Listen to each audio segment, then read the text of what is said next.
MovieWeb.com.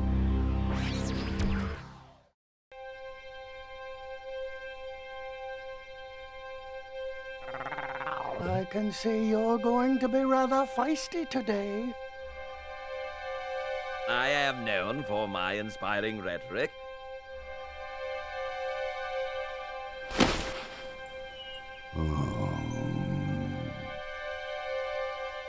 Blackity blue! Woo-hoo-hoo! A simple hello would do. Thank you very much. How do you co-direct? And that's got to be a pretty tricky balancing act. Yeah, but Steve and I both started almost on the same day, I think, 16 years ago. And we've worked on a lot of movies together, starting with Tarzan and Emperor's New Groove. And Steve directed Meet the Robinsons, and I was head of story on that. So we've, throughout our careers, throughout that 16 years, we've worked together quite a lot. So, we just had a shorthand, and we kind of like the same things. We have similar tastes, so it was actually really easy. One of the things that I love so much about this movie is the fact that it's a return to hand-drawn animation, and it also, after Aladdin, everything had to have celebrity voices. And you have John Cleese, and you have celebrities within the voice world, but it's not that game of, what famous person am I listening to now? Yeah. Because I find that really distracting.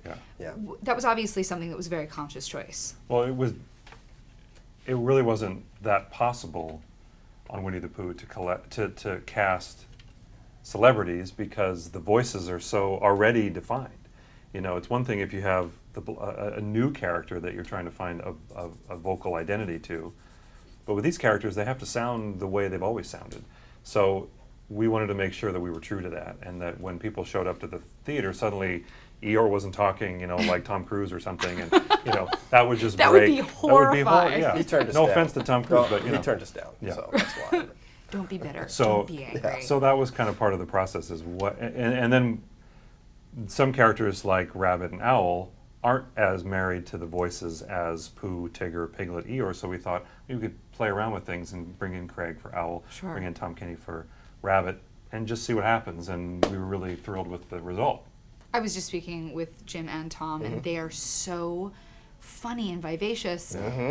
How do you stick? It seems like a lot of voiceover people have that personality, and yet they work in such a constrained situation. Yeah, well, I think for us, we try and create an environment that's not restrained. So we have the script pages and storyboards, and we kind of walk them through the scene and stuff, but we really value the art of improvisation with an actor. We love it when they embrace the role and just go off the page. We'll do like 3 takes maybe with the what we wrote, and then just really encourage them to ad lib and go crazy with it. And all of those actors that you mentioned, Jim's brilliant at it. I mean, Jim barely needs script pages. You could just kind of say, oh, here's the scene, and he can do it with Tigger and Pooh. And Travis Oates is like that with Piglet.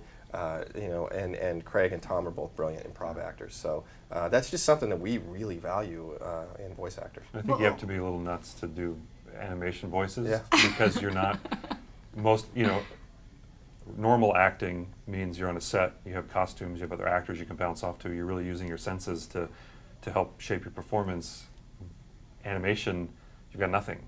You don't even have a costume to wear. Sometimes you have a drawing in front of you to tell you what the character looks like, and that's all you have. So you have to be able to create personalities completely in your head and create specific personalities, specific voices. And with Jim, with Jim, he's got those 2 characters. He's got a lot of characters in his head, but those particular characters live there, and they can come out at the drop of a hat. How does improvisation affect the animation process? Oh, well, the animators love it. Because again, the actors will throw little things in there, little tiny beats that just humanize it and make it believable, and it gives them then something it sparks their imagination. They come up with different gestures that normally they wouldn't think of. So it just adds believability to the characters. And you're always looking for surprises as well, because animation takes a long time to make.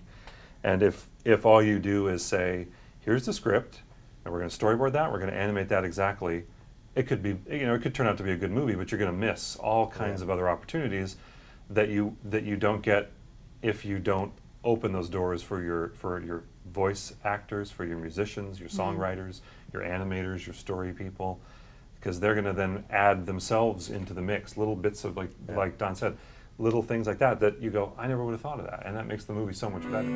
So.